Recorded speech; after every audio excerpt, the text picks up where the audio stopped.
¿Qué tal? Los saludo para dar inicio a este segundo video. Eh, ¿Qué pudimos ver en el primero? A modo de un repaso en general, vimos esta idea de dimorfismo sexual y cómo se podía relacionar de manera directa con comportamientos dimórficos. Vimos ese ejemplo de la polilla de tabaco, ¿no? Y después nos metimos ya a un nivel más técnico, vimos los gametos, los testículos, los gametos, los espermatozoides y los óvulos, las gónadas, los testículos y los ovarios, cómo estos generan diferentes tipos de esteroides sexuales. Y nos habíamos quedado en el sistema nervioso, perdón. Ahora vamos a ver el efecto que pueden llegar a tener estos esteroides en el sistema nervioso y después vamos a ver cómo se puede relacionar con comportamientos sexuales, relacionados al sexo, mejor dicho, y vamos a analizar estos conceptos que están por debajo y la posible o no relación lineal de estos.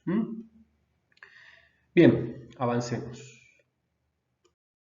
Ya en el sistema nervioso vamos a ver, como les decía, los efectos que tienen las hormonas sexuales. Y estos efectos se llaman efectos organizacionales, porque van a dar una organización, una configuración específica, se trate de el macho o de la hembra en función a las diferentes cargas hormonales que van a tener. Y en relación a esto es interesante notar, en el libro lo dice, que muchos efectos en el cerebro del macho pueden ser producto del estradiol, que lo habíamos visto como la hormona típica de las hembras. No obstante, recuerden esa posibilidad de convertir la testosterona en estradiol a partir de la enzima aromatasa. Esto mismo sucede muchas veces en muchas células del sistema nervioso, por lo cual el efecto que a veces se piensa que es de la testosterona en realidad es del estradiol. No obstante, hay que considerar que una misma hormona en un cerebro o en otro puede tener efectos metabólicos diferentes, dado la presencia de algunas proteínas como la alfa-fetoproteína, que va a estar presente como una señalización en un caso y en otro, para que se expresen, para que generen expresiones diferentes este tipo de hormonas. Bien, no es para marearlos, pero sino como para hacer una aclaración que pueden llegar a tener ambos tipos de hormonas en un cerebro macho o hembra. Y se da mucho esto el caso de que en el macho está el estradiol presente por esta posibilidad de convertirlo a la testosterona en estradiol. Esa posibilidad de convertirlo está muy presente. Bien, para seguir en el tema, creo que es interesante revisar la cuestión en dos niveles. En el texto lo explican en estos niveles. Está un poco mezclado, pero están. Un nivel micromolecular, que yo acá llamo neuronal, y un nivel más macro, que son las estructuras. A partir de cambios pequeños, se van generando cambios en las estructuras. Veamos primero lo primero y segundo el tema de las estructuras.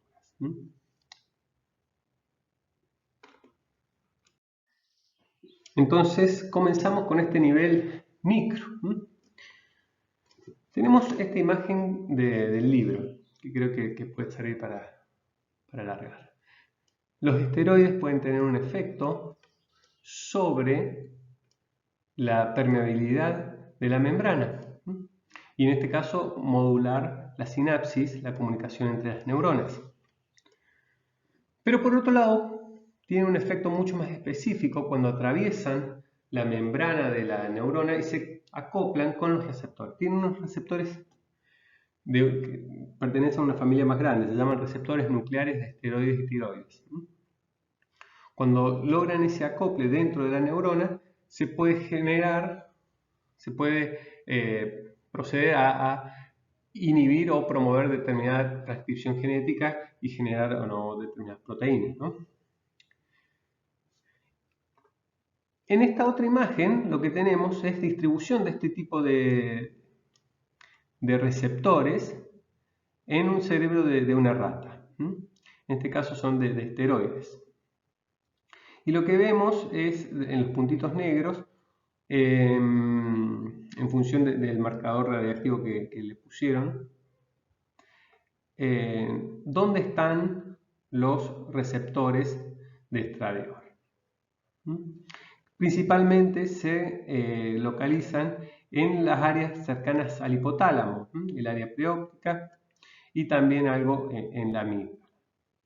No obstante, están en todo el cerebro, pero mucho más en esas regiones que vamos a ver que son las más adelante, que son las más importantes para pensar en los efectos hormonales en las estructuras. Bien, además de estos ejemplos que se vieron en el gráfico, existe un gran abanico de posibles efectos que tienen las hormonas en las poblaciones neuronales. Vamos a listar los principales.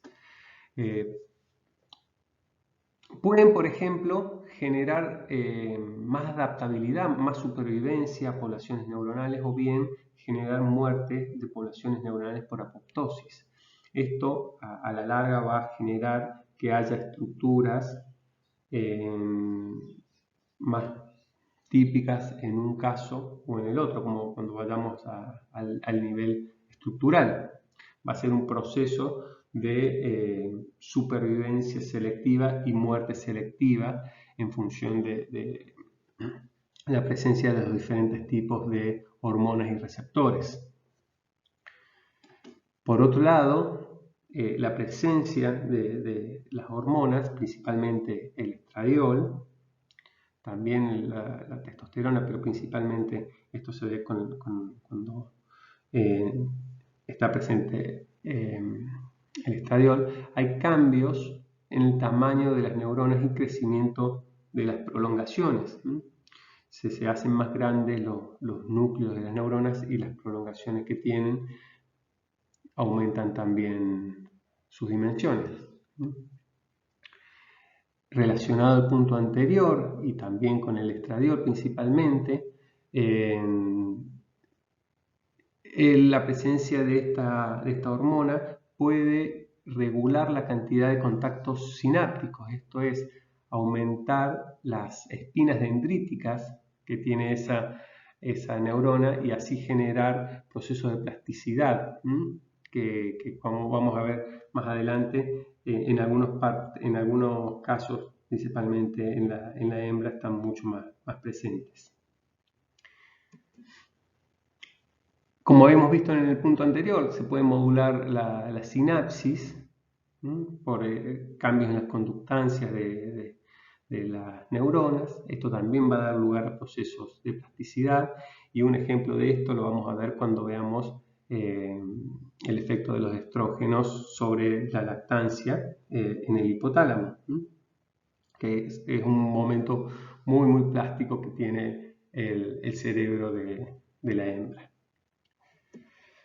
En términos, a modo de resumen, en este nivel creo que es interesante notar que hay cambios que van a llegar a ser fundacionales, como los que están relacionados con conductas reproductivas, y por otro lado, cambios más temporales que van a estar asociados a la fluctuación de las hormonas.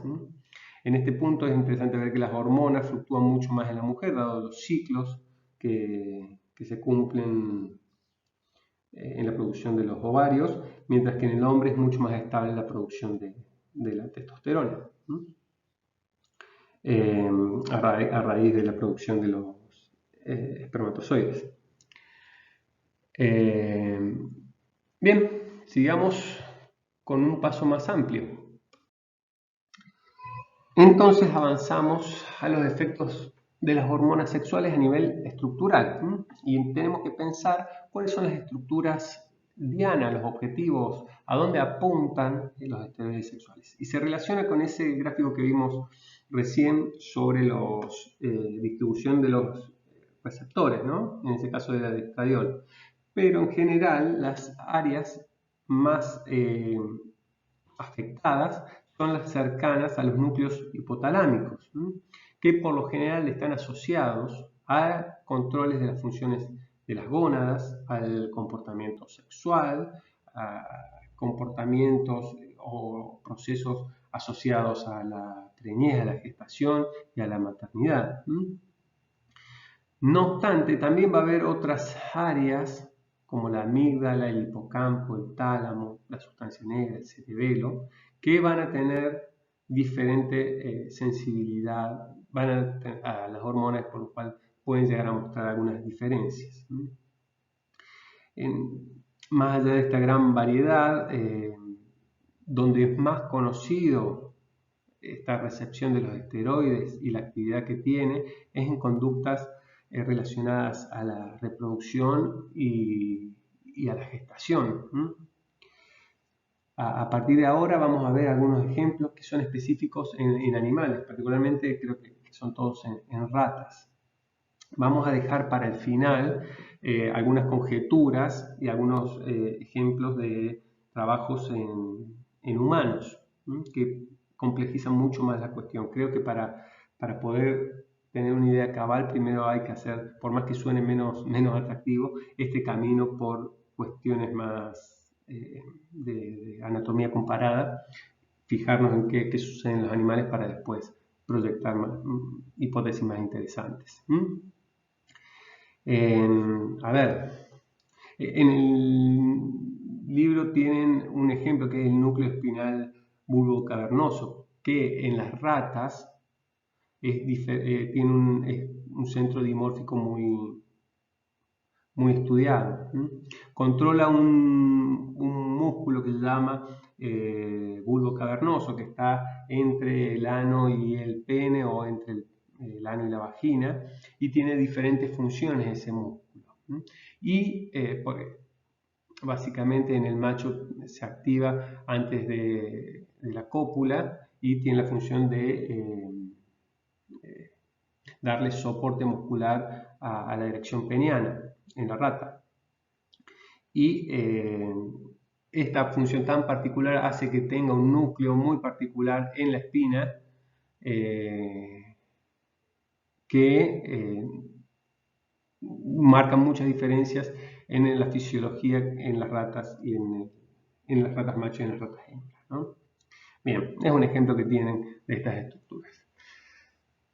La idea acá es poder seguir el camino y poder relacionar estos efectos esteroides del sistema nervioso sobre los comportamientos relacionados al sexo.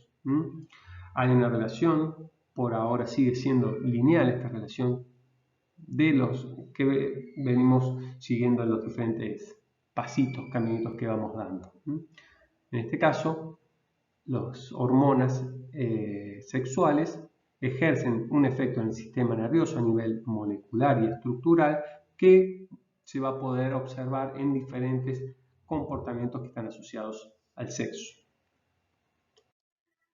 Veamos ahora estos comportamientos dimórficos en relación a las diferentes conductas, como por ejemplo la reproducción. Y acá se nos presentan dos núcleos que son conocidos que están muy relacionados a dimorfismo estructural y por consiguiente a dimorfismo comportamental.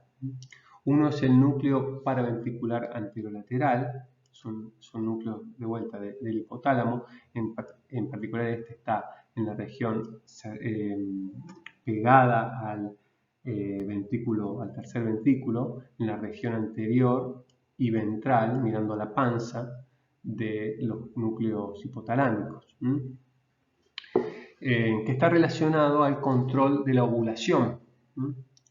Entonces es de esperar que tenga una función más determinante en la hembra que en el macho. Repito, estos experimentos son en animales, en ratas particularmente. Acá tenemos un ejemplo del núcleo paraventricular anteroventral en macho y hembra. Primero veamos esto. ¿Qué pasó acá? Con un marcador son núcleos dopaminérgicos, ¿no? Entonces se puso un marcador específico para ver el neurotransmisor y se vio, se infiere el tamaño de este núcleo en el macho y en la hembra. Acá tenemos del macho y acá tenemos el de la hembra. Esto negro es el ventrículo. Entonces tenemos los dos hemisferios. Vemos que en la hembra es mucho mayor. Como decíamos, esta era nuestra hipótesis, se relaciona a una función mucho más determinante en la hembra. Mientras que si se manipula en el macho los receptores de estrógeno para que la testosterona no genere su efecto masculinizante, vemos que el núcleo paraventricular anteroventral es similar al de la hembra. No obstante, la testosterona hace que no prospere este núcleo en el macho. Bien, el otro núcleo que tenemos es el núcleo sexual dimórfico del área preóptica. Área preóptica es muy estudiada para los dimorfismos sexuales y particularmente tiene un núcleo que se llama sexualmente dimórfico. Este se asocia a conductas reproductivas como la selección de pareja y los diferentes comportamientos que hay en los procesos de cópula, como el de montado en muchos animales macho y en las hembras, en el caso de las ratas y otras especies más, tienen una posición, una curvatura de la espina que se llama lordosis, que se muestran como receptivas para la cópula. En este caso, este núcleo estaría controlando esta conducta. ¿Por qué digo controlando? Hay diferentes experimentos que muestran que dañando esta región se daña el comportamiento y por otro lado, estimulando esta área, se estimulan estos comportamientos. De vuelta a la comparación acá tenemos con los teñidos, es en el caso del área preóptica del macho, de la hembra y una hembra con testosterona. Vemos que el macho, en su desarrollo típico, tiene un núcleo mayor al de la hembra y mientras que si la hembra es tratada con testosterona, este núcleo se masculiniza, se vuelve un tamaño mucho mayor, más próximo al del macho. Bien. Acá les quiero mostrar una imagen, una infografía, un gráfico complejo que salió publicado en un artículo bastante nuevo de este año, que muestran las diferentes estructuras estas que venimos viendo, dimórficas relacionadas a los comportamientos sexuales. En este caso tenemos un diagrama de una vista sagital del cerebro de una rata, donde están los núcleos estos que nos interesan. Tenemos el núcleo paraventricular anteroventral, marcado en rosa, el más ventral, más bajo, más cerca del vientre. Después tenemos el área preóptica, todo esto dentro de los núcleos hipotalámicos, y tenemos un área nueva, pintada en verde y amarillo, que se refiere al lecho de la estría terminal o cama de la estría terminal. Esto es una estructura relacionada con el sistema límbico, particularmente con el complejo amigdalino. Se la menciona que es parte del sistema de la amígdala extendida y está relacionada con la conducta sexual. Particularmente hay trabajos que lo tratan de relacionar en humanos con la orientación, con la identidad sexual. No obstante, eso se va a un nivel bastante más complejo y lo vamos a discutir más adelante. Acá estamos en la rata. Por debajo tienen una representación de estas mismas áreas, pero en una vista coronal.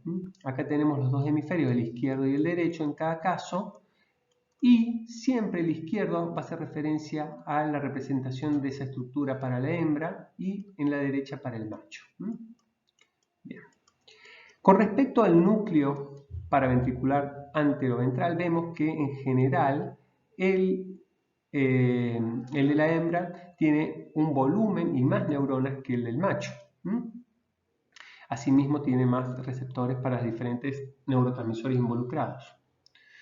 Con respecto al área preóptica, vemos que el tamaño es mayor en el macho que en la hembra. Asimismo, las neuronas de estas áreas en el macho tienen más espinas dendríticas que las de las hembras. Asimismo, el núcleo sexualmente dimórfico que está en el área preóptica también es mayor en el macho y tiene más neuronas en el macho que en la hembra. Este es un núcleo específico que no vamos a entrar, pero también se corresponde con esta misma proporción que venimos viendo dentro de la misma área sexualmente dimórfica. Y por último, el hecho de la estría terminal vemos la misma lógica que en el anterior. El tamaño es mayor, tiene más volumen y más neuronas en el macho que en la hembra. No obstante, hay una área que está pintada acá en amarillo que es más grande en la hembra que en el macho y se refiere al área más ventral de la estría terminal. Bien, creo que es interesante, es una vista actualizada y gráfica de lo que venimos viendo. Pasamos ahora al comportamiento sexual relacionado a la gestación y a la maternidad. Acá tenemos un núcleo también núcleos hipotalámicos, el arciforme y el ventromedial del hipotálamo, que se asocian a la regulación típicamente de la saciedad. Y vemos que durante la gestación hay un cambio en la regulación que hace.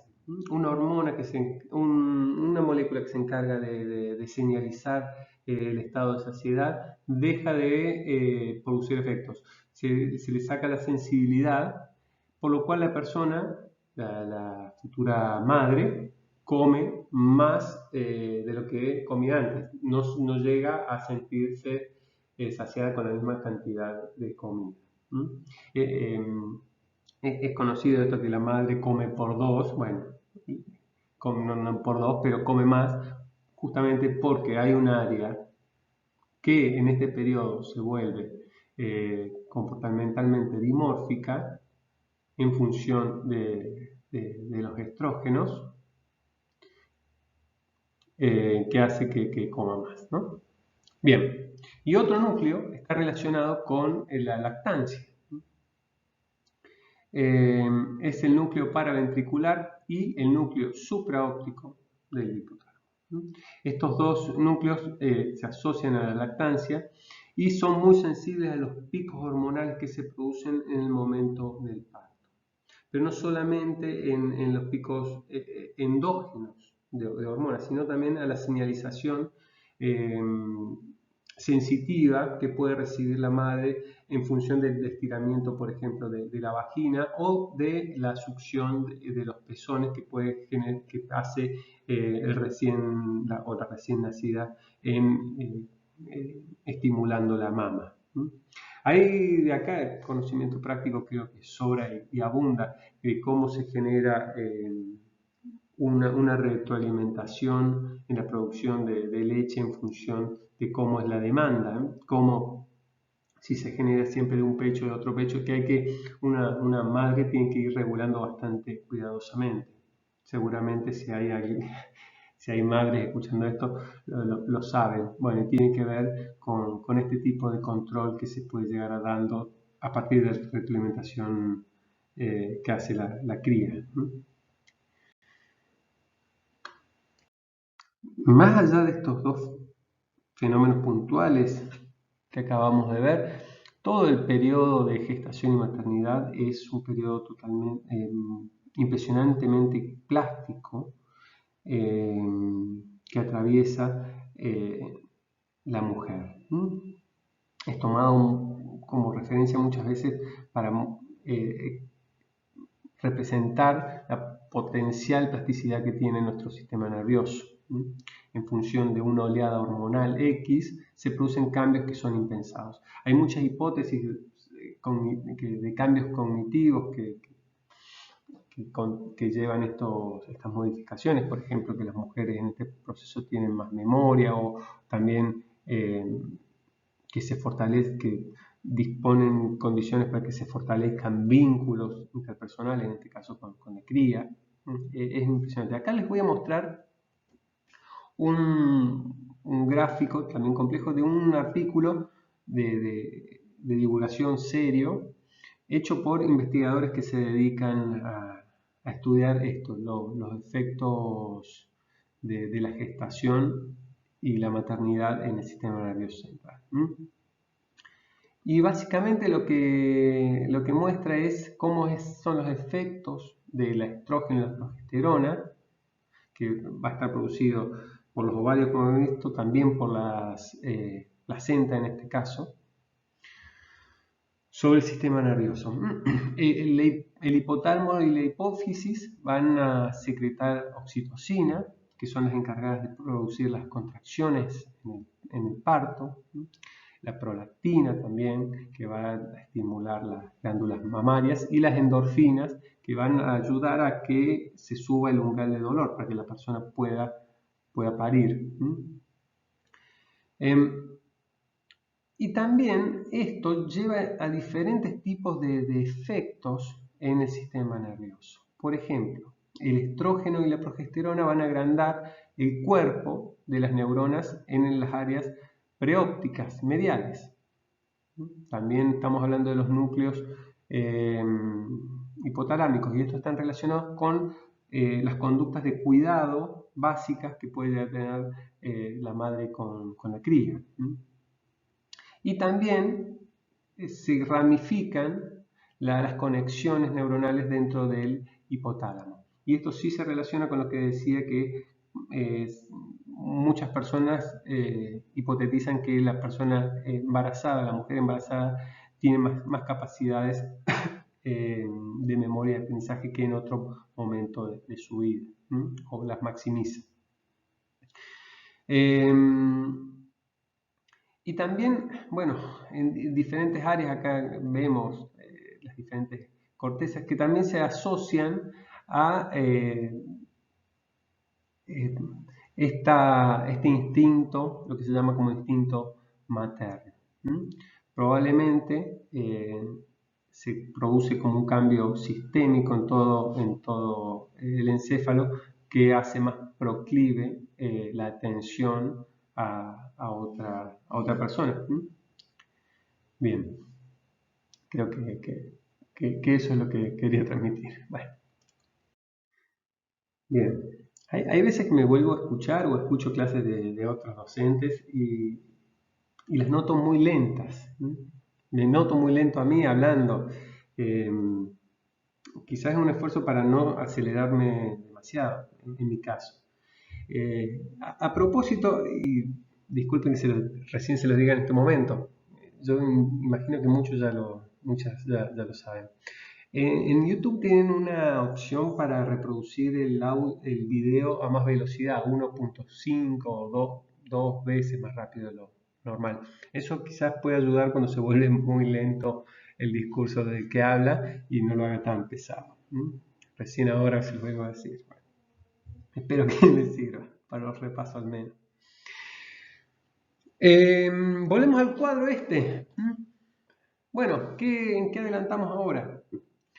Habíamos quedado en el sistema nervioso, y vemos cómo puede haber una linealidad del efecto que producen todo este caminito, y en definitiva las hormonas en el sistema nervioso para determinados comportamientos relacionados al sexo. Y estos comportamientos son dimórficos. Por ejemplo, la lactancia lo tiene necesariamente un sexo y no el otro. O determinadas conductas ligadas a la copulación, que van a ser distintas por las anatomías diferentes en un caso y en el otro. Esto se ve muy claro en conductas como la de las ratas, que son sexualmente más simples, menos complejas que en los humanos, ¿no? para ese tipo de conductas esta linealidad se mantiene. Veamos ahora este último nivel, que vamos a ver las clasificaciones de sexo. Para arrancar estas clasificaciones tenemos el primer concepto, que es sexo cromosómico, y hace referencia a la carga, a la configuración que dan los cromosomas sexuales, en función si el cigoto tiene XX o XY en el lugar del par de cromosomas sexuales. Esto nos va a permitir diferenciar si cromosómicamente es un macho o una hembra. Relacionado a esto, vamos a ir al sexo gonadal, en función de la presencia o ausencia del cromosoma Y, vamos a desarrollar una u otra gónada, ovarios o testículos. Esto nos sigue permitiendo diferenciar ambos casos. Y con estas gónadas vamos a poder desarrollar hormonas que van a llevar a cambios en los caracteres sexuales secundarios en el transcurso de la vida, y esto va a dar lugar al concepto de sexo fenotípico, que van a ser la configuración de caracteres sexuales secundarios relacionados al macho y a la hembra. Por otro lado, tenemos conceptos como el de identidad sexual, que se refiere al tipo de autopercepción que yo tengo sobre mi sexo fenotípico, es decir, sobre mis caracteres secundarios sexuales. Y la orientación sexual, que va a ser la experiencia que vamos a tener en relación a las emociones y atracciones asociadas con las relaciones sexuales. Y por último, el género, que va a ser la percepción subjetiva que tiene el individuo sobre su sexo y orientación sexual. En términos de amplitud se va haciendo más grande, la clasificación se va aumentando. Ahora bien, en los primeros tres podemos ver una relación lineal, que es la que fuimos siguiendo durante la clase. Pero cuando llegamos a la identidad sexual, empezamos a hacer saltos, que no podemos establecer la misma linealidad. Cuando hablamos de personas, ya dejamos el nivel de fisiología o anatomía comparada con los animales. No hay una relación directa entre el sexo fenotípico y la identidad sexual. Entonces, son fenómenos mucho más complejos. En algunos manuales lo van a encontrar como sexo psicológico, por ejemplo. Pero no hay una reducción causal directa entre uno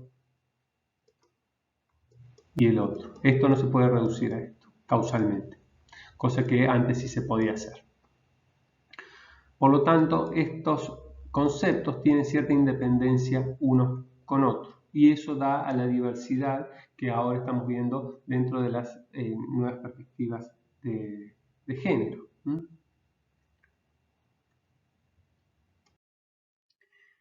Bien, hay mucha evidencia que muestra que conceptos como estos más amplios del final relacionados al deseo sexual no pueden reducirse a los procesos biológicos que vimos. Se me ocurre pensar en casos de daño de la columna, es decir, casos en que la transmisión nerviosa desde los genitales al cerebro se ve perjudicada, pero la persona no por eso deja de sentir deseos sexuales, o incluso se puede rehabilitar por vías totalmente alternativas las sensaciones de placer relacionadas al sexo. Entonces, esa plasticidad se aleja de esta forma canónica de pensar también al sexo. En la experiencia humana me refiero, ¿no? Hay un caso que me gustaría notar más, que es sobre la peligrosidad también de tratar de unir estos conceptos más abstractos a raíces biológicas, ¿no? Y les quiero traer a colación el fracaso de las terapias de la reorientación sexual.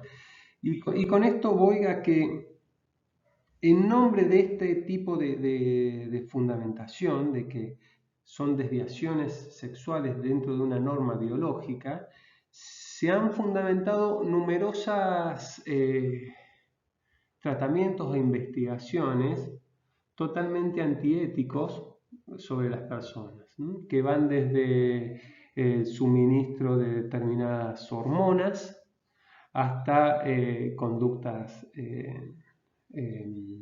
o tratamientos de aversión homosexual, de tipo psicológico, hipnosis, incluso castraciones químicas, de todo tipo, técnicas de electrochoques, no tan relacionados con la justificación científica, pero también conductas agresivas o incluso mantener relaciones sexuales forzadas, conductas totalmente violentas que muchas veces se han sostenido haciendo fuerza en la posible direccionalidad o reductibilidad, mejor dicho, de la conducta sexual humana a los procesos biológicos. Primero, creo que es una lección la historia que nos ha dado todos estos fracasos, y por otro lado es un llamado de atención a la peligrosidad que tienen este tipo de argumentos. Esto me gustaría que lo podamos debatir. Bueno, afortunadamente, y fue muy tarde también, la Asociación Psicológica de Estados Unidos, la APA, dictó que la homosexualidad ya no era una enfermedad. Hasta hace no mucho tiempo era considerada una enfermedad. Bien, eso. Como les decía, si les interesa este tema, lo podemos seguir debatiendo. Creo que hay mucho material para analizarlo desde diferentes aristas. Igual vamos a seguir un rato más. Ahora tratemos de completar este cuadro que nos fue siguiendo. En este caso tenemos el establecimiento de la relación lineal entre el sexo cromosómico y el sexo fenotípico, ¿no? Y esa no linealidad cuando queremos saltar del sexo fenotipo a la identidad sexual, la orientación sexual o el género. Bien. Ahora me gustaría analizar los diferentes niveles entre sí. Y acá vemos estas llaves que nos permiten hacer esto. Tenemos el dimorfismo sexual, que lo podemos ver expresado en los gametos, las gónadas, las hormonas y el sistema nervioso. Tenemos estructuras de nuestro cuerpo que trabajan de determinada forma, que son diferentes en un sexo y en el otro. Que van a llevar a comportamientos relacionados a esas estructuras dimórficas, como habíamos visto, las conductas reproductivas o las conductas de lactancia. Y esto establece esta misma relación de comportamiento dimórfico. Por otro lado, los conceptos como sexo cromosómico se relacionan con los gametos. Y hay un salto, acá no está el sexo gonadal, que estaría acá. Y hay un salto entre estos tipos de sexo con el sexo fenotípico que nos van a permitir hacer las hormonas que van a generar los caracteres sexuales secundarios. Y nos queda por separado de los diferentes niveles los conceptos de identidad sexual, orientación sexual y género, que no lo podemos pensar de manera binaria, dimórfica, con esta misma lógica, es decir, con que tenemos, a partir de que tenemos un dimorfismo sexual, que nos permita hacer conductas dimórficas, como las que vimos de lactancia y de cópula. Esto no lo podemos asociar linealmente, no podemos hacer el salto a la identidad sexual, orientación sexual y género que tenemos las personas. Y asimismo, como habíamos dicho antes, el salto desde el sexo fenotípico a estos conceptos tampoco se puede hacer de manera directa. Bien. Este video lo vamos a terminar acá y el que viene va a tratar sobre el dimorfismo, es un debate sobre el dimorfismo en el encéfalo, pero en este caso humano. Y alguna posibilidad para pensar en términos más diversos el sistema nervioso.